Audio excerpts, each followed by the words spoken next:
ਸਤਨਾਮ।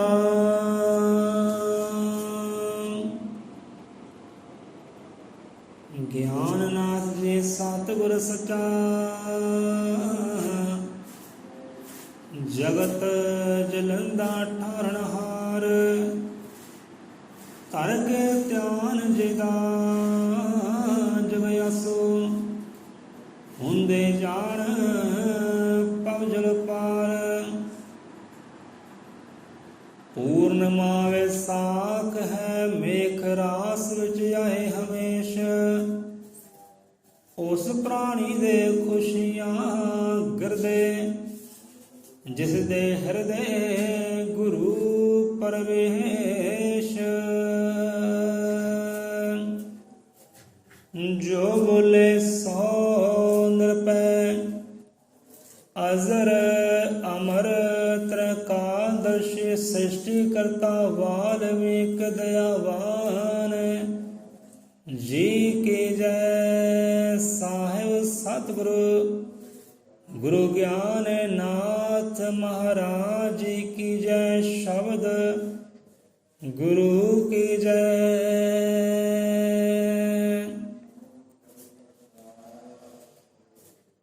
ਸਤਿਗੁਰਾਂ ਦੀ ਪਾਵਨ ਪਵਿੱਤਰ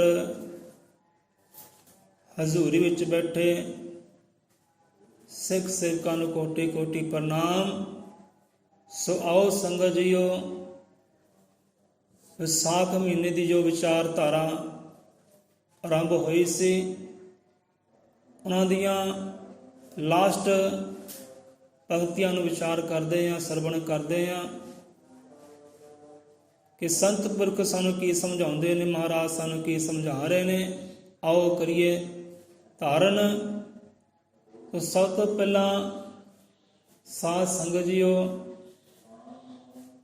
ਸੁਣਨਾ ਉਹ ਪ੍ਰਵਾਨ ਹੁੰਦਾ ਹੈ, ਲੇਖੇ ਵਿੱਚ ਆਉਂਦਾ ਹੈ। ਸੁਣਨਾ, ਸੁਣਾਉਣਾ ਜਾਂ ਪੜ੍ਹਨਾ, ਪੜ੍ਹਾਉਣਾ ਉਹੀ ਰੱਬ ਦੇ ਘਰ, ਗੁਰੂ ਦੇ ਘਰ ਵਿੱਚ ਪ੍ਰਵਾਨ ਹੁੰਦਾ, ਜਿਸ ਨੂੰ ਸੁਣ ਕੇ ਆਪਾਂ ਅਮਲ ਵੀ ਕਰੀਏ, ਆਪਣੇ ਜੀਵਨ ਵਿੱਚ ਢਾਲਣਾ ਵੀ ਕਰੀਏ, ਉਸੇ ਅਨੁਸਾਰ ਆਪਣੇ ਜੀਵਨ ਨੂੰ ਢਾਲਣਾ ਕਰੀਏ, ਉਸੇ ਅਨੁਸਾਰ ਹੀ ਚੱਲਣਾ ਕਰੀਏ, ਜਿਸ ਅਨੁਸਾਰ ਮਹਾਰਾਜ ਰਾਹ ਦੱਸਦੇ ਨੇ, ਸਮਝਾਉਣਾ ਕਰਦੇ ਨੇ। ਸੌ ਕਰੀਏ ਧਾਰਨ ਅਤੇ ਕਰੀਏ ਅਰਦਾਸ ਬੇਨਤੀ, ਇਹਨਾਂ ਬਚਨਾਂ 'ਤੇ ਅਮਲ ਵੀ ਕਰ ਸਕੀਏ। ਮਹਾਰਾਜ ਐਸਾ ਬਲ ਬਖਸ਼ਿਸ਼ ਕਰ, ਗੁਣ ਬਖਸ਼ਿਸ਼ ਕਰਨ। ਗਿਆਨ ਨਾਥ ਜੀ ਸਤਿਗੁਰ ਸੱਚਾ, ਜਗਤ ਜਲੰਦਾ ਠਾਰਨਹਾਰ। ਦੱਸਣਾ ਚਾਹਾਂਗੇ, ਇਹ ਜੋ ਬਾਣੀ ਉਚਾਰੀ ਹੈ, ਬਾਣੀ ਲਿਖਣਾ ਕੀਤੀ ਹੈ, ਇਹ ਸਤਿਗੁਰਾਂ ਦੇ ਚਰਨ ਸੇਵਕ ਸੰਤ ਪੂਰਨਨਾਥ ਜੀ, ਉਹਨਾਂ ਨੇ ਸਤਿਗੁਰਾਂ ਤੋਂ ਕਲਮ ਲਈ, ਦਵਾਤ ਲਈ, ਬਲ ਬੁੱਧੀ ਲਈ, ਗੁਣ ਲਏ ਤੇ ਲਿਖਣਾ ਸ਼ੁਰੂ ਕੀਤਾ। ਸੋ ਉਹਨਾਂ ਦਾ ਲਿਖਿਆ ਹੋਇਆ ਹੈ। ਸੋ ਇੱਥੇ ਅਖੀਰਲੀਆਂ ਪੰਕਤੀਆਂ ਵਿੱਚ ਸੇਵਕ ਜੀ ਨੇ, ਚਰਨ ਭਿਖਾਰੀ ਨੇ ਆਪਣੇ ਸਤਿਗੁਰਾਂ ਦੀ ਮਹਿਮਾ ਨੂੰ ਬਿਆਨ ਕੀਤਾ ਹੈ, ਗਾਉਣਾ ਕੀਤਾ ਹੈ। ਗਿਆਨ ਨਾਥ ਜੀ ਸਤਿਗੁਰ ਸੱਚਾ। ਹੁਣ ਇੱਕ ਪੱਖ ਦੀ ਗੱਲ ਆਉਂਦੀ ਹੈ, ਇੱਕ ਪੱਖ ਨੂੰ ਦੇਖੀਏ ਤਾਂ ਸੰਤ ਸੇਵਕ ਨੇ ਆਪਣੇ ਗੁਰੂ ਦੀ ਮਹਿਮਾ ਨੂੰ ਗਾਉਣਾ ਕੀਤਾ ਹੈ, ਬਿਆਨ ਕੀਤਾ ਹੈ, ਵਡਿਆਈ ਨੂੰ ਲਿਖਣਾ ਕੀਤਾ ਹੈ। ਇੱਕ ਪਾਸੇ ਆਪਾਂ ਧਿਆਨ ਮਾਰੀਏ, ਪਰ ਦੂਜਾ ਪੱਖ ਵੇਖੀਏ ਤਾਂ ਇਹੋ ਜਿਹਾ ਬਿਲਕੁਲ ਵੀ ਨਹੀਂ ਹੈ। ਉਹਨਾਂ ਨੇ ਸਿਰਫ ਆਪਣੇ ਗੁਰੂ ਦੀ ਮਹਿਮਾ ਨੂੰ ਗਾਉਣਾ ਨਹੀਂ ਕੀਤਾ। ਸਾਡੇ ਗੁਰੂ ਵੀ, ਤੁਹਾਡੇ ਗੁਰੂ ਵੀ, ਸਾਰੇ ਸੰਸਾਰ ਦਾ ਜਿਹੜਾ ਗੁਰੂ ਹੈ, ਸਾਰੇ ਸੰਸਾਰ ਦਾ ਜਿਹੜਾ ਆਦਿ ਪੁਰਖ ਹੈ, ਉਹ ਵਾਹਿਗੁਰੂ ਹੈ, ਉਹਦੀ ਮਹਿਮਾ ਨੂੰ ਗਾਉਣਾ ਕੀਤਾ। ਜੇ ਦੂਸਰੇ ਪੱਖ ਨੂੰ ਆਪਾਂ ਵੇਖੀਏ ਤਾਂ, ਵਿਚਾਰ ਕਰੀਏ ਤਾਂ ਸੰਤਾਂ ਦੀ ਬਚਨਾਂ ਨੂੰ ਸਮਝਣਾ, ਅਨੇਕਾਂ ਭੇਦ ਹੁੰਦੇ ਨੇ ਸੰਤਾਂ ਦੀਆਂ ਬਚਨਾਂ ਵਿੱਚ, ਉਹਨਾਂ ਦੇ ਸ਼ਬਦਾਂ ਵਿੱਚ ਅਨੇਕਾਂ ਭੇਦ ਹੁੰਦੇ ਨੇ। ਸੋ ਗਿਆਨ ਨਾਥ ਜੀ ਸਤਿਗੁਰ ਸੱਚਾ, ਆਓ ਸਮਝਣਾ ਕਰਦੇ ਹਾਂ ਕਿ ਕਿਸ ਤਰੀਕੇ ਦੇ ਨਾਲ ਉਹਨਾਂ ਨੇ ਸਾਰੇ ਗੁਰੂ ਦੇ ਮਹਿਮਾ ਗਾਉਣੀ ਕੀਤੀ ਹੈ। ਸਾਡੇ ਤੁਹਾਡੇ ਜੋ ਕੁਲ ਕਾਇਨਾਤ ਦਾ ਗੁਰੂ ਹੈ, ਗਿਆਨਨਾਥ ਜੀ ਸਤਿਗੁਰ ਸੱਚਾ। ਹੁਣ ਗਿਆਨਨਾਥ ਜੀ ਪਹਿਲਾਂ ਤਾਂ ਭਾਈ ਜਿਹਦੇ ਕੋਲ ਤਾਂ ਗੁਰੂ ਗਿਆਨ ਹੈ, ਗੁਰੂ ਹੁਕਮ ਹੈ, ਗੁਰੂ ਮੰਤਰ ਹੈ, ਸ਼ਬਦ ਸ਼ਲੋਕ ਹੈ, ਉਹ ਤਾਂ ਭਾਈ ਉਹ ਪ੍ਰਾਣੀ ਉਹ ਜਗਿਆਸੂ ਭਗਤ ਜਨ ਸਾਰੇ ਸੰਸਾਰ ਦਾ ਨਾਥ ਹੈ, ਸਾਰੇ ਸੰਸਾਰ ਦਾ ਮਾਲਕ ਹੈ, ਬਾਦਸ਼ਾਹ ਸਿਰ ਬਾਦਸ਼ਾਹ ਹੈ, ਜਿਹਦੇ ਕੋਲ ਗੁਰੂ ਗਿਆਨ ਹੈ, ਭਾਗ ਗੁਰੂ ਮੱਤ ਹੈ, ਗੁਰੂ ਦਾ ਬਖਸ਼ਿਆ ਹੋਇਆ ਹੁਕਮ ਹੈ।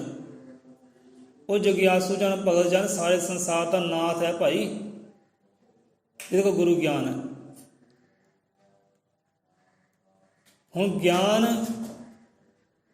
ਗਿਆਨ ਕਿੱਥੋਂ ਪੈਦਾ ਹੁੰਦਾ ਹੈ, ਕਿੱਥੋਂ ਉਤਪੰਨ ਹੁੰਦਾ ਹੈ, ਕਿੱਥੋਂ ਤੁਰਿਆ, ਇਹ ਵਿਚਾਰ ਕਰੀਏ ਤਾਂ ਫਿਰ ਸੋਝੀ ਆਉਂਦੀ ਹੀ ਪਤਾ ਲੱਗਦਾ ਹੈ ਕਿ ਸਾਰੇ ਸੰਸਾਰ ਦੀ ਜੋ ਗੁਰੂ ਹੈ ਉਹਦੀ ਮਹਿਮਾ ਗਾਉਣੀ ਕੀਤੀ ਹੈ ਸੰਤ ਲਿਖਾਰੀ ਨੇ। ਕਹਿੰਦੇ ਨੇ ਭਗਤੀ ਮਿਲਦੀ ਸ਼ਬਦ ਤੋਂ ਤੇ ਸ਼ਬਦੋਂ ਮਿਲਦਾ ਗਿਆਨ, ਗਿਆਨ ਹੁੰਦਿਆਂ ਜੀਵ ਜੇ ਹੋ ਜੇ ਅੰਤਰ ਧਿਆਨ। ਹੁਣ ਗਿਆਨ ਕਿੱਥੋਂ ਪ੍ਰਾਪਤ ਹੋਇਆ, ਕਿੱਥੋਂ ਪੈਦਾ ਹੋਇਆ? ਸ਼ਬਦ ਤੋਂ। ਕਿ ਭਗਤੀ ਮਿਲਦੀ ਸ਼ਬਦ ਤੋਂ, ਸ਼ਬਦੋਂ ਮਿਲਦਾ ਗਿਆਨ। ਗਿਆਨ ਕਿੱਥੋਂ ਪੈਦਾ ਹੋਇਆ? ਸ਼ਬਦ ਤੋਂ। ਉਹ ਕਿਹੜੇ ਸ਼ਬਦ ਤੋਂ ਪੈਦਾ ਹੋਇਆ? ਜਿਹੜਾ ਪਰਮਾਤਮਾ ਨੇ ਉਚਾਰਨ ਕੀਤਾ, ਗੁਰੂ ਨੇ ਉਚਾਰਨ ਕੀਤਾ। ਉਹ ਸ਼ਬਦ ਜਿਸ ਸ਼ਬਦ ਤੋਂ ਸਾਰੇ ਸੰਸਾਰ ਦੀ ਰਚਨਾ ਹੋਈ, ਉਹ ਸ਼ਬਦ ਜਿਸ ਤੋਂ ਸਾਡੀ ਰਚਨਾ ਹੋਈ, ਤੁਹਾਡੀ ਰਚਨਾ ਹੋਈ, ਕੁੱਲ ਕਾਇਨਾਤ ਦੀ ਰਚਨਾ ਹੋਈ, ਖੰਡਾਂ ਬ੍ਰਹਮੰਡਾਂ ਦੀ ਰਚਨਾ ਹੋਈ, ਸੂਰਜ ਚੰਦ ਸਾਰੀ ਰਚਨਾ ਹੋਈ, ਉਹ ਸ਼ਬਦ ਤੋਂ ਹੀ ਗਿਆਨ ਦਾ ਜਨਮ ਹੋਇਆ। ਗਿਆਨ ਗੁਰੂ ਹੈ, ਸ਼ਬਦ ਗੁਰੂ ਹੈ, ਕਿ ਸ਼ਬਦ ਗੁਰੂ ਵਿੱਚੋਂ ਹੀ ਗਿਆਨ ਦਾ ਜਨਮ ਹੋਇਆ ਅਤੇ ਗਿਆਨ ਤੋਂ ਫਿਰ ਵਿਗਿਆਨ ਦਾ ਜਨਮ ਹੋਇਆ। ਹੁਣ ਵੇਖੋ ਅੱਜ ਵਿਗਿਆਨ ਨੇ ਸਾਡੇ ਜੀਵਨ ਨੂੰ ਕਿੰਨਾ ਸੁਖਦਾਈ ਬਣਾ ਦਿੱਤਾ ਹੈ। ਇਹ ਸਮੁੰਦਰੀ ਜਹਾਜ਼ ਵਿਗਿਆਨ ਦੀ ਕਾਢ ਹੈ, ਅਸਮਾਨ 'ਤੇ ਜਹਾਜ਼ ਉੱਡਦੇ ਨੇ ਵਿਗਿਆਨ ਦੀ ਕਾਢ ਹੈ, ਇਹ ਰੇਲਾਂ ਕਾਰਾਂ ਇਹ ਸਾਰੀ ਵਿਗਿਆਨ ਦੀ ਕਾਢ ਹੈ। ਪਰ ਇਹ ਵਿਗਿਆਨ ਕਿੱਥੋਂ ਆਇਆ? ਗਿਆਨ ਤੋਂ। ਤੇ ਗਿਆਨ ਕਿੱਥੋਂ ਆਇਆ? ਸ਼ਬਦ ਤੋਂ। ਤੇ ਸ਼ਬਦ ਕਿੱਥੋਂ ਆਇਆ? ਪਰਮਾਤਮਾ ਦੇ ਮੁਖ ਤੋਂ। ਸ਼ਬਦ ਗੁਰੂ ਹੈ ਭਾਈ। ਸ਼ਬਦ ਗੁਰੂ ਤੋਂ ਗਿਆਨ ਪੈਦਾ ਹੋਇਆ, ਗਿਆਨ ਤੋਂ ਵਿਗਿਆਨ ਪੈਦਾ ਹੋਇਆ। ਇਹ ਸਾਰੇ ਜੀਵ ਪੈਦਾ ਹੋਏ ਸ਼ਬਦ ਤੋਂ। ਇਸੇ ਕਰਕੇ ਸ਼ਬਦ ਸਭਨਾਂ ਦਾ ਗੁਰੂ ਹੈ। ਇੱਥੇ ਸ਼ਬਦ ਗੁਰੂ ਦੀ ਵਡਿਆਈ ਕੀਤੀ ਹੈ।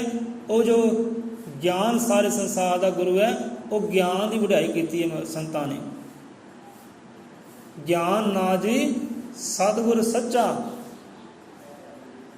ਉਹ ਸ਼ਬਦ ਹੀ ਸੱਚਾ ਸਤਿਗੁਰੂ ਹੈ, ਜਿਸ ਸ਼ਬਦ ਤੋਂ ਗਿਆਨ ਦਾ ਜਨਮ ਹੋਇਆ, ਕਿ ਜਿਸ ਸ਼ਬਦ ਤੋਂ ਵਿਗਿਆਨ ਦਾ ਜਨਮ ਹੋਇਆ, ਜਿਸ ਸ਼ਬਦ ਤੋਂ ਸਾਡਾ ਤੁਹਾਡਾ ਕੋਈ ਕਾਇਨਾਤ ਦਾ ਜਨਮ ਹੋਇਆ। ਉਹੀ ਸ਼ਬਦ ਸੱਚਾ ਸਤਿਗੁਰੂ ਹੈ। ਗਿਆਨ ਨਾ ਜੀ ਸਤਿਗੁਰ ਸੱਚਾ, ਜਗਤ ਜਲੰਧਾ ਡਰਨਹਾਰ।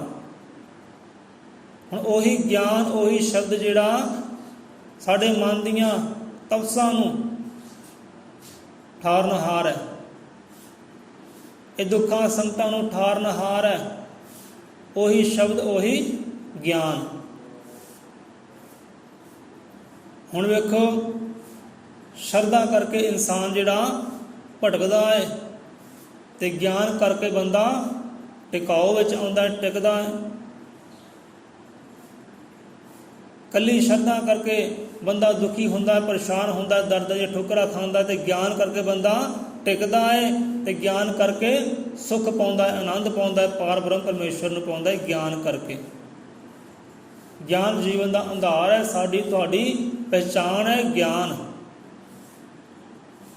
ਸੋ ਗਿਆਨ ਲਿਆ ਜਿਨ ਸਭ ਲਿਆ, ਸਗਲ ਭੇਦ ਕਾ ਭੇਦ, ਬਿਨਾ ਗਿਆਨ ਪਟਕਤ ਫਿਰੇ, ਪੜ੍ਹ ਕੇ ਚਾਰੋ ਵੇਦ। ਹੁਣ ਗਿਆਨ ਲਿਆ ਭਾਵ ਜਿਹਨੇ ਜਾਣ ਲਿਆ। ਗਿਆਨ ਤੋਂ ਮਤਲਬ ਹੁੰਦਾ ਕਿ ਜਿਹਨੇ ਜਾਣ ਲਿਆ, ਪਹਿਚਾਣ ਲਿਆ, ਸੋਝੀ ਕਰ ਲਈ। ਗਿਆਨ ਲਿਆ ਤਿਨ ਸਭ ਲਿਆ, ਉਹਨੇ ਤਾਂ ਸਭ ਰਹਿਮਤਾਂ ਬਖਸ਼ਿਸ਼ਾਂ ਪ੍ਰਾਪਤ ਕਰ ਲਈਆਂ, ਰਿਧੀਆਂ ਸਿੱਧੀਆਂ ਪ੍ਰਾਪਤ ਕਰ ਲਈਆਂ। ਇੱਥੋਂ ਤੱਕ ਆਤਮਾ ਅਤੇ ਪਰਮਾਤਮਾ ਦੇ ਭੇਦ ਨੂੰ ਵੀ ਜਾਣਨਾ ਕਰ ਲਿਆ। ਕਿ ਜਿਹਨੇ ਗਿਆਨ ਲੈ ਲਿਆ, ਸੱਚੇ ਸਤਿਗੁਰ ਤੋਂ ਸ਼ਬਦ ਲੈ ਲਿਆ, ਸ਼ਲੋਕ ਲੈ ਲਿਆ, ਗੁਰਮੰਤਰ ਲੈ ਲਿਆ। ਕਿ ਜਿਹਨੇ ਗੁਰੂ ਤੋਂ ਸ਼ਬਦ ਲੈ ਕੇ ਗਿਆਨ ਪ੍ਰਾਪਤ ਕੀਤਾ, ਜਾਣ ਲਿਆ, ਜਿਹਨੇ ਜਾਣ ਲਿਆ ਭਾਈ, ਗਿਆਨ ਲਿਆ ਤਿਨ ਸਭ ਲਿਆ ਸਗਲ ਭੇਦ ਕਾ ਭੇਦ, ਤੇ ਬਿਨਾਂ ਗਿਆਨ ਭਟਕਤ ਫਿਰੇ ਪੜ ਕੇ ਚਾਰੋ ਭੇਦ।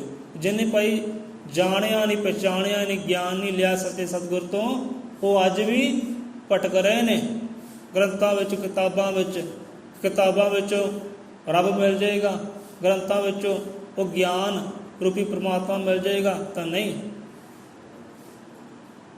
ਹੁਣ ਸੰਗਤ ਜੀ, ਉਹ ਵਿਚਾਰ ਬਹੁਤ ਡੂੰਘੇ ਨੇ। ਇੱਕ ਗਿਆਨ ਹੁੰਦਾ ਹੈ ਵੇਦਾਂ ਗ੍ਰੰਥਾਂ ਦਾ, ਕਿਤਾਬਾਂ ਦਾ, ਤੇ ਇੱਕ ਗਿਆਨ ਹੁੰਦਾ ਹੈ ਅੰਦਰੂਨੀ, ਜਿਹਨੂੰ ਬ੍ਰਹਮ ਗਿਆਨ ਕਹਿੰਦੇ, ਪਰਮਾਤਮਾ ਵਾਲਾ। ਹੁਣ ਵੇਖੋ, ਵੇਦਾਂ ਗ੍ਰੰਥਾਂ ਦਾ ਗਿਆਨ, ਹੁਣ ਅਨੇਕਾਂ ਸਾਧੂ ਸੰਤ ਹੋਏ ਨੇ, ਗੁਰੂ ਰਵਿਦਾਸ ਵਰਗੇ, ਗੁਰੂ ਕਬੀਰਦਾਸ ਵਰਗੇ, ਗੁਰੂ ਨਾਨਕ ਵਰਗੇ, ਗੁਰੂ ਨਾਮਦੇਵ ਵਰਗੇ, ਕਿੰਨੇ ਕੋਰਸ ਕੀਤੇ ਉਹਨਾਂ ਨੇ, ਕਿੰਨੀਆਂ ਪੜ੍ਹਾਈਆਂ ਕੀਤੀਆਂ। ਕੋਈ ਪੜ੍ਹਾਈਆਂ ਨਹੀਂ ਕੀਤੀਆਂ, ਕੋਈ ਅੱਖਰ ਨਹੀਂ ਪੜ੍ਹਿਆ ਉਹਨਾਂ ਨੇ। ਗਿਆਨ ਕਿੱਥੋਂ ਲਿਆ? ਗਿਆਨ ਆਇਆ ਗੁਰੂ ਦਰਗਾਹੋਂ, ਗਿਆਨ ਆਇਆ ਸ਼ਬਦ ਤੋਂ, ਗੁਰੂ ਦੇ ਸ਼ਲੋਕ ਤੋਂ, ਗੁਰੂ ਦੇ ਹੁਕਮ ਤੋਂ ਗਿਆਨ ਪ੍ਰਾਪਤ ਹੋਇਆ।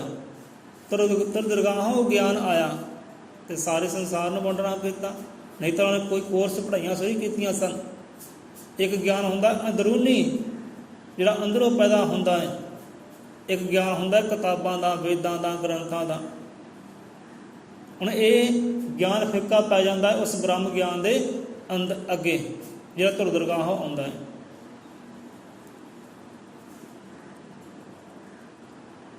ਸੋ ਗਿਆਨ ਲਿਆ ਤਿਨ ਸਭ ਲਿਆ ਸਗਲ ਭੇਦ ਕਾ ਭੇਦ, ਤੇ ਬਿਨਾਂ ਗਿਆਨ ਭਟਕਤ ਫਿਰੇ ਪੜ ਕੇ ਚਾਰੋ ਵੇਦ। ਗਿਆਨ ਉਹੀ ਹੈ ਜਿਹੜਾ ਧੁਰ ਦਰਗਾਹੋਂ ਅੰਦਰੋਂ ਪੈਦਾ ਹੁੰਦਾ ਹੈ।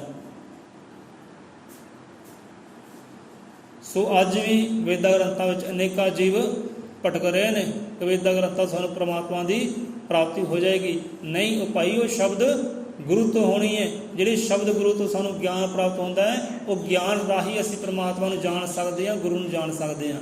ਕਿ ਜਿਹਨੇ ਜਾਣ ਲਿਆ ਭਾਈ, ਉਹੀ ਗਿਆਨ ਹੈ। ਕਿ ਜਿਹਨੇ ਜਾਣ ਲਿਆ ਉਹ ਗਿਆਨੀ ਹੈ, ਕਿ ਜਿਹਨੇ ਨਾ ਜਾਣਿਆ ਉਹ ਅਗਿਆਨੀ ਹੈ। ਇੰਨਾ ਕੁ ਫਰਕ ਹੈ। ਕਿ ਜਿਹਨੇ ਜਾਣ ਲਿਆ ਉਹ ਗਿਆਨੀ, ਜਿਹਨੇ ਨਾ ਜਾਣਿਆ ਉਹ ਅਗਿਆਨੀ। ਗਿਆਨ ਨਾਂ ਦੀ ਸਤਿਗੁਰ ਸੱਚਾ, ਜਗਤ ਜਲੰਦਾ ਠਾਰਨਹਾਰ। ਇਹ ਸ਼ਬਦ ਹੀ, ਸ਼ਬਦ ਜਿਹੜਾ ਗਿਆਨ ਪੈਦਾ ਹੁੰਦਾ ਹੈ, ਇਹੀ ਤਪਦੇ ਹਿਰਦਿਆਂ ਨੂੰ ਠਾਰਨ ਵਾਲਾ ਹੈ, ਇਹੀ ਸੁੱਖ ਪ੍ਰਦਾਨ ਕਰਨ ਵਾਲਾ ਹੈ। ਇਹੀ ਗਿਆਨ ਸਾਨੂੰ ਪ੍ਰਮਾਤਮਾ ਨਾਲ ਮਿਲਾਉਣ ਵਾਲਾ ਹੈ। ਇਹੀ ਗਿਆਨ ਹੈ। ਗਿਆਨ ਹੀ ਸਭ ਦੁਨੀਆ ਦਾ ਦਾਤਾ ਹੈ, ਗਿਆਨ ਹੀ ਸਭ ਦੁਨੀਆ ਦਾ ਗੁਰੂ ਹੈ ਭਾਈ। ਤੇ ਗਿਆਨ ਕਿੱਥੋਂ ਪੈਦਾ ਹੋਇਆ? ਸ਼ਬਦ ਤੋਂ ਪੈਦਾ ਹੋਇਆ। ਸ਼ਬਦ ਗੁਰੂ ਹੈ। ਸੋ ਧਰ ਕੇ ਧਿਆਨ ਜਿਦਾ ਜਗਿਆਸੂ ਹੁੰਦੇ ਜਾਣ, ਭਵ ਜਲ ਪਾਰ। ਹੁਣ ਇਸੇ ਗਿਆਨ ਦੀ ਗੱਲ ਆਈ, ਇਸੇ ਸ਼ਬਦ ਦੀ ਗੱਲ ਆਈ ਕਿ ਜਿਨ੍ਹਾਂ ਨੇ ਧਿਆਨ ਜੋੜਿਆ, ਸੁਰਤ ਜੋੜੀ, ਉਹ ਤਾਂ ਭਵ ਸਾਗਰ ਤੋਂ ਪਾਰ ਹੋ ਗਏ।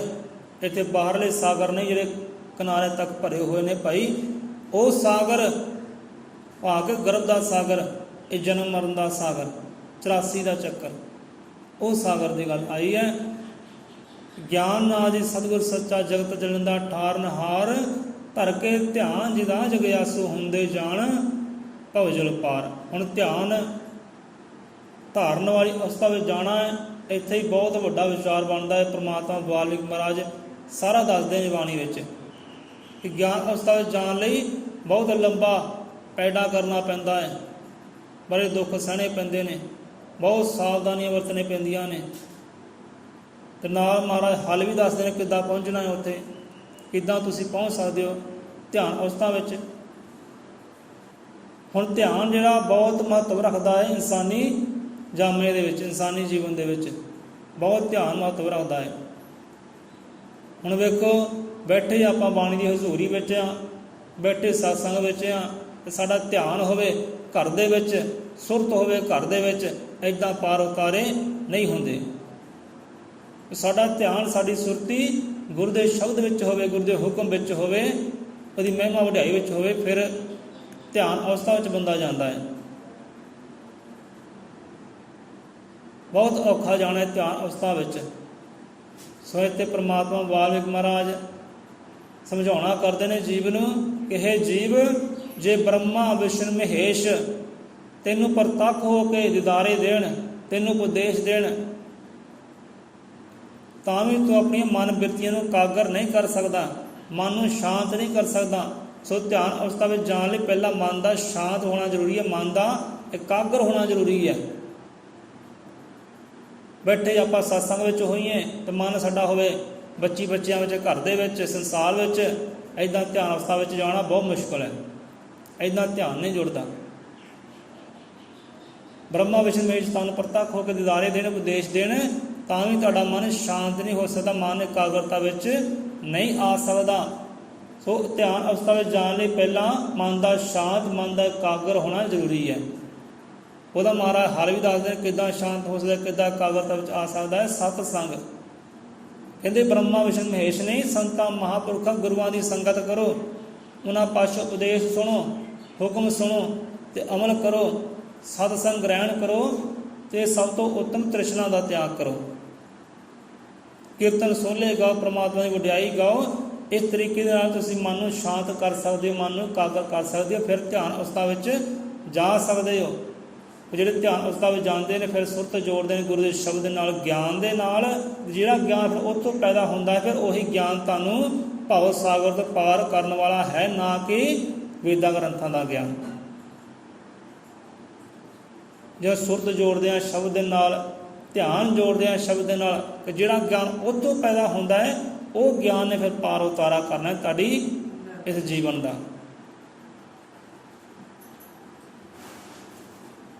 ਸੋ ਗਹਿਰਾਈਆਂ ਬਹੁਤ ਨੇ ਸ਼ਬਦਾਂ ਵਿੱਚ। ਸੋ ਲਾਸਟ ਪੰਕਤੀਆਂ ਵਿੱਚ ਜਾਂਦੇ ਹਾਂ ਕਿ ਪੂਰਨ ਮਾਂ ਵਿਸਾਖ ਮੇਖ ਰਾਸ ਵਿੱਚ ਆਏ ਹਮੇਸ਼। ਹੁਣ ਇੱਥੇ ਹੀ ਬਹੁਤ ਸਮਝਣ ਵਾਲੀ ਗੱਲ ਹੈ ਕਿ ਪੂਰਨ ਮਾਂ ਵਿਸਾਖ ਹੈ, ਮੇਖ ਰਾਸ ਵਿੱਚ ਆਏ ਹਮੇਸ਼। ਹੁਣ ਹਰ ਦਿਨ, ਹਰ ਮਹੀਨਾ, ਹਰ ਸਾਲ ਪੂਰਨ ਹੈ ਭਾਈ, ਅਧੂਰਾ ਕੋਈ ਨਹੀਂ ਹੈ। ਸਾਡਾ ਸਤਿਗੁਰੂ ਵੀ ਪੂਰਨ ਹੀ ਹੈ, ਪਰ ਇਸ ਤੋਂ ਪਹਿਲਾਂ ਕੀ ਹੋਣਾ ਚਾਹੀਦਾ ਹੈ? ਜਿਹੜਾ ਸਿੱਖ ਸੇਵਕ, ਜਿਹੜਾ ਜਗਿਆਸੂ ਹੈ, ਉਹਨੂੰ ਪੂਰਨ ਹੋਣਾ ਚਾਹੀਦਾ ਹੈ। ਹੁਣ ਸਿੱਖ ਸੇਵਕ ਜੇ ਪੂਰਨ ਹੈ ਤੇ ਸਤਿਗੁਰੂ ਆਪੇ ਹੀ ਪੂਰਨ ਹੈ। ਜੇ ਸਿੱਖ ਸੇਵਕ ਪੂਰਨ ਹੈ, ਹਰ ਦਿਨ, ਹਰ ਮਹੀਨਾ, ਹਰ ਸਾਲ ਪੂਰਨ ਹੈ ਭਾਈ। ਹਰ ਦਿਨ ਤੁਹਾਨੂੰ ਬਰਕਤਾਂ ਦੇਣ ਵਾਲਾ ਹੈ, ਖੁਸ਼ੀਆਂ ਦੇਣ ਵਾਲਾ ਹੈ। ਜੇ ਤੁਸੀਂ ਪੂਰਨ ਹੋ ਤਾਂ, ਜੇ ਤੁਹਾਡੇ ਵਿੱਚ ਕਮੀ ਆ ਗਈ, ਤਰੁੱਟੀ ਆ ਗਈ, ਫਿਰ ਸਾਰੇ ਅਧੂਰੇ ਹੈ। ਇੱਥੇ ਪੂਰਨ ਮਾਂ ਵਿਸਾਖ ਹੈ, ਮੇਖ ਰਾਸ ਆਏ ਹਮੇਸ਼। ਇੱਥੇ ਦੋ ਕਥਾਵਾਂ ਸਾਨੂੰ ਚੇਤੇ ਆਉਂਦੀਆਂ ਨੇ, ਪਰ ਸਮਾਂ ਹੈ ਨਹੀਂ ਕਥਾਵਾਂ ਸਾਂਝੀਆਂ ਕਰਨ ਦਾ, ਕਿਉਂਕਿ ਸ਼ੰਕਾ ਹੈ ਭਾਈ। ਜੇ ਗੁਰੂ ਪ੍ਰਤੀ, ਗੁਰੂ ਦੇ ਸ਼ਬਦ ਪ੍ਰਤੀ ਇਹ ਕੋਈ ਸ਼ੰਕਾ ਪੈਦਾ ਹੋ ਗਈ, ਉੱਥੇ ਅਸੀਂ ਅਧੂਰੇ ਹਾਂ। ਕਿ ਸਤਿਗੁਰ ਸੱਚਾ ਕਿਆ ਕਰੇ ਤੇ ਸਿੱਖਾਂ ਮੈਂ ਹੀ ਚੂਕ। ਉੱਥੇ ਸਤਿਗੁਰ ਸੱਚਾ ਵੀ ਕੁਝ ਨਹੀਂ ਕਰ ਸਕਦਾ ਜਿੱਥੇ ਸਾਨੂੰ ਸ਼ੱਕ ਉਤਪੰਨ ਪੈਦਾ ਹੋ ਜਾਏ। ਸ਼ੰਕਾ ਨਹੀਂ ਕਰਨੀ ਚਾਹੀਦੀ। ਜਿੱਥੇ ਸ਼ੰਕਾ ਆ ਗਈ ਉੱਥੇ ਅਸੀਂ ਅਧੂਰੇ ਹਾਂ, ਉੱਥੇ ਕਮੀਆਂ ਸਾਡੇ ਵਿੱਚ ਹੈ, ਨਾ ਕਿ ਸਤਿਗੁਰ ਵਿੱਚ। ਸੰਪੂਰਨ ਮਾਂ ਵਿਸਾਖ ਹੈ। ਇਹ ਵਿਸਾਖ ਮਹੀਨਾ ਪੂਰੀ ਤਰ੍ਹਾਂ ਸੰਪੂਰਨ ਹੈ, ਪੂਰਨ ਹੈ, ਤੁਹਾਨੂੰ ਬਰਕਤਾਂ ਦੇਣ ਵਾਸਤੇ, ਖੁਸ਼ੀਆਂ ਦੇਣ ਵਾਸਤੇ। ਤੁਸੀਂ ਪੂਰਨ ਹੋ ਜਾਓ, ਬਸ ਤੁਸੀਂ ਪੂਰਨ ਕਰ ਲਓ ਆਪਣੇ ਆਪ ਨੂੰ। ਪੂਰਨ ਮਾਂ ਵਿਸਾਖ ਮੇਖ ਰਾਸ ਵਿੱਚ ਆਏ ਹਮੇਸ਼, ਉਸ ਪ੍ਰਾਣੀ ਦੇ ਖੁਸ਼ੀਆਂ ਕਰਦੇ ਜਿਸ ਦੇ ਹਿਰਦੇ ਗੁਰੂ ਪ੍ਰਵੇਸ਼। ਹੁਣ ਇੱਥੇ ਦੇਖੋ, ਵਿਚਾਰ ਕਰੋ। ਉਹ ਪਹਿਲੇ ਕਥਾ, ਜੋ ਕਥਾ ਆਪਾਂ ਕੀਤੀ, ਜੋ ਵਿਚਾਰ ਕਰਦੇ ਸਨ, ਸਭ ਤੋਂ ਪਹਿਲਾਂ ਪਹਿਲੀ ਵਿਸਾਖ, ਉਹਨੂੰ ਚੇਤੇ ਕਰੋ। ਉੱਥੇ ਆਇਆ ਸੀ ਵਿਸਾਖ ਮਹੀਨਾ ਮੇਖ ਰਾਸ ਵਿੱਚ ਕਰਦਾ ਹੈ ਪ੍ਰਕਾਸ਼, ਵਾਲਮੀਕ ਭਗਵਾਨ ਪ੍ਰਭੂ ਦਾ ਜਿਸ ਹਿਰਦੇ ਵਿੱਚ ਵਾਸ। ਉੱਥੇ ਇਹ ਆਇਆ ਸੀ। ਹੁਣ ਇੱਥੇ ਆਇਆ ਉਸ ਪ੍ਰਾਣੀ ਦੇ ਖੁਸ਼ੀਆਂ ਕਰਦੇ ਜਿਸ ਦੇ ਹਿਰਦੇ ਗੁਰੂ ਪ੍ਰਵੇਸ਼। ਉੱਥੇ ਹੀ ਆਪਾਂ ਇਹ ਸਮਝਾਉਣਾ ਕੀਤਾ ਸੀ ਭਾਈ, ਇਹ ਉਚਾਰਨ ਕੀਤਾ ਸੀ ਕਿ ਪਰਮਾਤਮਾ ਦਾ ਵਾਸ ਵੀ ਉੱਥੇ ਹੀ ਹੁੰਦਾ ਹੈ ਜਿੱਥੇ ਪਹਿਲਾਂ ਗੁਰੂ ਦਾ ਵਾਸਾ ਹੋਵੇ। ਇੱਥੇ ਮਹਾਰਾਜ ਨੇ ਸਾਰੀ ਗੱਲ ਹੀ ਮੁਕਾ ਦਿੱਤੀ ਹੈ ਕਿ ਪਹਿਲਾਂ ਗੁਰੂ ਦਾ ਵਾਸਾ ਹੈ ਹਿਰਦੇ ਅੰਦਰ, ਫਿਰ ਪਰਮਾਤਮਾ ਵਾਸਾ ਹੁੰਦਾ। ਉੱਦਾਂ ਨਹੀਂ ਹੁੰਦਾ। ਉਸ ਪ੍ਰਾਣੀ ਦੇ ਖੁਸ਼ੀਆਂ ਗਿਰਦੇ, ਉਹਦੇ ਇਰਦ ਗਿਰਦ ਖੁਸ਼ੀਆਂ ਮੰਡਰਾਉਂਦੀਆਂ ਨੇ, ਹੱਥ ਜੋੜ ਕੇ ਖੜੀਆਂ ਨੇ ਬਰਕਤਾਂ ਕਿ ਭਾਈ ਸਾਨੂੰ ਅਸਥਾਨ ਦਿਓ ਚਰਨਾਂ ਦਾ, ਸੇਵਾ ਦਿਓ ਸਾਨੂੰ। ਇਰਦੀਆਂ ਸਿਦੀਆਂ ਮਾਇਆ ਜਿੰਨੀਆਂ ਖੁਸ਼ੀਆਂ, ਜਿੰਨੀਆਂ ਬਰਕਤਾਂ ਨੇ, ਹੱਥ ਜੋੜ ਕੇ ਖੜੀਆਂ ਨੇ ਜਗਿਆਸੂ ਹੋ ਕੇ ਕਿ ਸਾਨੂੰ ਸੇਵਾ ਦਿਓ ਭਾਈ, ਖੜੀਆਂ ਅਸੀਂ, ਸਾਨੂੰ ਸੇਵਾ ਦਿਓ। ਉਸ ਪ੍ਰਾਣੀ ਦੇ ਖੁਸ਼ੀਆਂ ਕਰਦੇ ਕਿ ਜਿਸ ਦੇ ਹਿਰਦੇ ਗੁਰੂ ਪ੍ਰਵੇਸ਼, ਉਹਦੇ ਇਰਦ ਗਿਰਦ ਖੁਸ਼ੀਆਂ ਬਰਕਤਾਂ ਮੰਡਰਾਉਂਦੀਆਂ ਨੇ ਕਿ ਜਿਹਦੇ ਹਿਰਦੇ ਅੰਦਰ ਵਿੱਚ ਗੁਰੂ ਦਾ ਵਾਸਾ ਹੈ, ਗੁਰੂ ਦਾ ਪ੍ਰਵੇਸ਼ ਹੈ, ਕਿ ਉਸ ਦੇ ਹਿਰਦੇ ਵਿੱਚ ਹੀ ਭਗਵਾਨ ਦਾ ਵਾਸਾ ਹੈ, ਵੀ ਇੱਥੇ ਗੁਰੂ ਦਾ ਵਾਸਾ ਹੈ। ਤੇ ਪਹਿਲਾਂ ਗੁਰੂ ਦਾ ਵਾਸਾ, ਪਹਿਲਾਂ ਗੁਰੂ ਨੂੰ ਵਸਾ ਮਨ ਹਿਰਦੇ ਵਿੱਚ, ਤੇ ਫਿਰ ਭਗਵਾਨ ਦਾ ਵਾਸਾ ਹੁੰਦਾ ਹੈ। ਉੱਥੇ ਖੁਸ਼ੀਆਂ ਰਹਿਮਤਾਂ ਬਰਕਤਾਂ ਆਉਂਦੀਆਂ ਹਨ ਜਿੱਥੇ ਗੁਰੂ ਦਾ ਵਾਸਾ ਹੁੰਦਾ ਹੈ। ਹੁਣ ਸਤਿਗੁਰ ਸਾਡੇ ਹਿਰਦੇ ਵਿੱਚ ਸਮਾਉਣਾ ਕਰਨ, ਉਸ ਲੱਖਣੀ ਘੜੀ ਆਵੇ, ਵਾਰੇ ਵਾਰੇ ਜਾਈਏ ਉਸ ਘੜੀ ਤੋਂ। ਇਹੀ ਅਰਦਾਸ ਬੇਨਤੀ ਕਰੀਏ ਕਿ ਮਹਾਰਾਜ ਸਾਡੇ ਹਿਰਦੇ ਵਿੱਚ ਸਮਾਉਣਾ ਕਰ ਜਾਏ, ਤਾਂ ਜੋ ਪਰਮਾਤਮਾ ਦਾ ਵੀ ਵਾਸਾ ਹੋ ਸਕੇ। ਸੋ ਪਹਿਲਾਂ ਗੁਰੂ ਦਾ ਵਾਸਾ, ਫਿਰ ਭਗਵਾਨ ਦਾ ਵਾਸਾ ਹੁੰਦਾ ਹੈ। ਪਹਿਲਾਂ ਗੁਰੂ ਦਾ ਵਾਸਾ, ਉਸ ਪ੍ਰਾਣੀ ਦੇ ਖੁਸ਼ੀਆਂ ਗਿਰਦੇ ਕਿ ਜਿਸ ਦੇ ਹਿਰਦੇ ਗੁਰ ਪ੍ਰਵੇਸ਼। ਅਰਦਾਸ ਬੇਨਤੀ ਕਰਿਆ ਕਰੋ ਕਿ ਸ਼ਬਦ ਰੂਪ ਵਿੱਚੋਂ ਅਸੀਂ ਆਪਣੇ ਗੁਰੂ ਨੂੰ ਪ੍ਰਗਟ ਕਰ ਸਕੀਏ, ਸ਼ਬਦ ਰੂਪ ਵਿੱਚੋਂ ਅਸੀਂ ਆਪਣੇ ਪਰਮਾਤਮਾ ਨੂੰ ਪ੍ਰਗਟ ਕਰ ਸਕੀਏ। ਜੋ ਬੋਲੇ ਸੋ ਨਿਰਭੈ, ਪਰਮ ਪਿਤਾ ਪਰਮਾਤਮਾ ਵਾਲਮੀਕਿ ਮਹਾਰਾਜ ਕੀ ਜੈ। ਸਤਿਗੁਰ ਆਵਣਗੇ ਤੇਰਾ ਪਾਵਣਗੇ ਕਰ ਮੇਰੇ, ਨੀ ਮੈਂ ਸਦਕੇ ਜਾਵਾਂ ਉਸ ਵੇਲੇ। ਵਾਰੇ ਵਾਰੇ ਜਾਈਏ, ਸਦਕੇ ਜਾਈਏ ਉਹ ਘੜੀ ਤੋਂ, ਜਿਸ ਘੜੀ ਵਿੱਚ ਉਹ ਗੁਰੂ ਪ੍ਰਵੇਸ਼ ਕਰੇਗਾ ਇਸ ਮਨ ਮੰਦਰ ਵਿੱਚ, ਇਹ ਘਰ ਦੇ ਵਿੱਚ। ਸਤਿਗੁਰ ਆਵਣਗੇ ਫੇਰਾ ਪਾਵਣਗੇ ਕਰ ਮੇਰੇ, ਨੀ ਮੈਂ ਸਦਕੇ ਜਾਵਾਂ ਉਸ ਵੇਲੇ, ਨੀ ਮੈਂ ਸਦਕੇ ਜਾਵਾਂ ਉਸ ਵੇਲੇ। ਜੋ ਬੋਲੇ ਸੋ ਨਿਰਭੈ ਅਜ਼ਰ